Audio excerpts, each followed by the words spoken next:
नमस्कार, बहुत स्वागत है आपका। मैं हूं मनोज रजक। हम बात करेंगे कोरोना वैक्सीन की।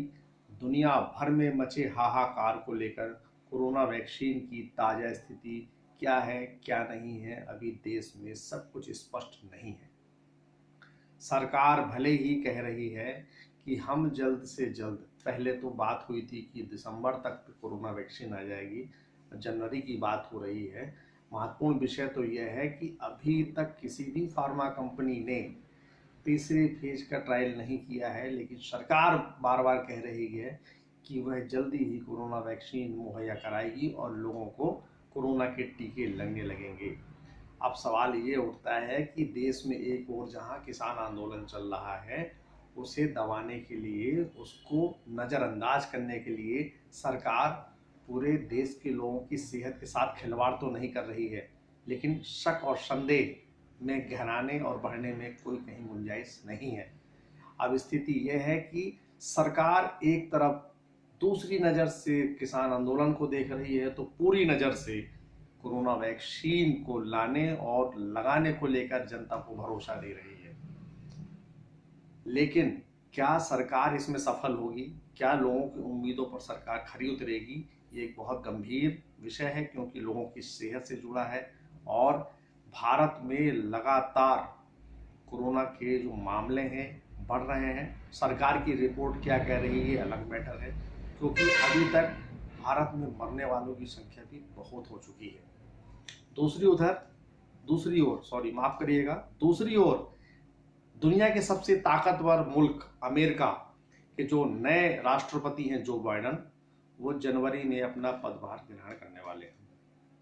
वहाँ भी लोगों को बड़ी उम्मीदें हैं कि नए राष्ट्रपति जो बाइडन जल्दी से जल्दी उन्हें ऐसा वातावरण मुहैया कराएंगे, वैक्सीन लगवाएंगे कि वहाँ पर मौत का सिलसिला बंद हो जाए, थमने लगे, धीमा पड़ जाए और लोग पूरी आज़ादी के साथ पहले की तरह जीवन जीने लग जाए।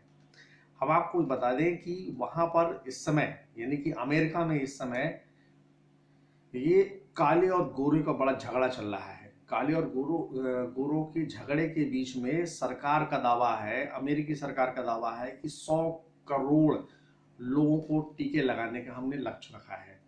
लेकिन जब वहाँ पर इस तरह का भेदभाव हो रहा है, नक्सली भेदभाव हो रहा है, नक्सल को लेकर के, गोरा है काला है, तो वहाँ की जनता पे जो बाइडन कितने खरे उतरेंगे ये आने वाला वक्त बताएगा।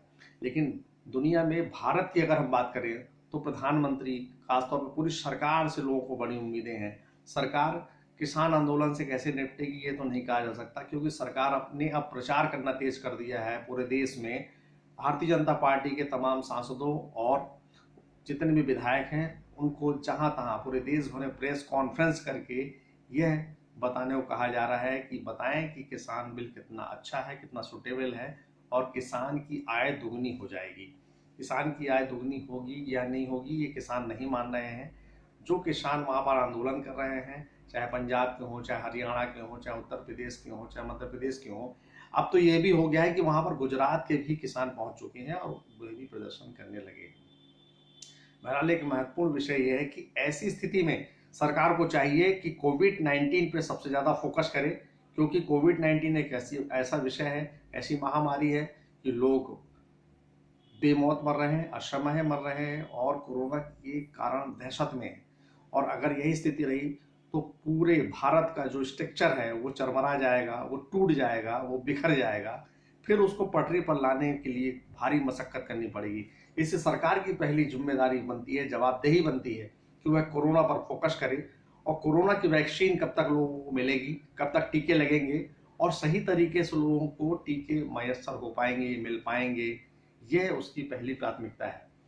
ठीक है। और बाकी एक चीज और समझ में आ रही है कि सरकार ने जिस तरीके से अभी बातें की हैं कि जनवरी में वह टीके लगाने की उम्मीद है कि मिलने लग जाएंगे, तो इस उम्मीद को आगे ना बढ़ने दें। इस उम्मीद को उसी जगह पर ठहर के लोगों की उम्मीदों पर सरकार खरी उतरे, यह उसकी बड़ी जवाबदारी है।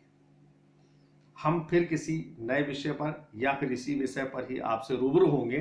तब तक के लिए देखते रहिए हमारे चैनल को, और हाँ, हमारे चैनल को लाइक करना और सब्सक्राइब करना ना भूलें। हम आपको नए नए विषयों से अवगत कराते रहेंगे। तब तक के लिए दीजिए हमें इजाजत। नमस्कार।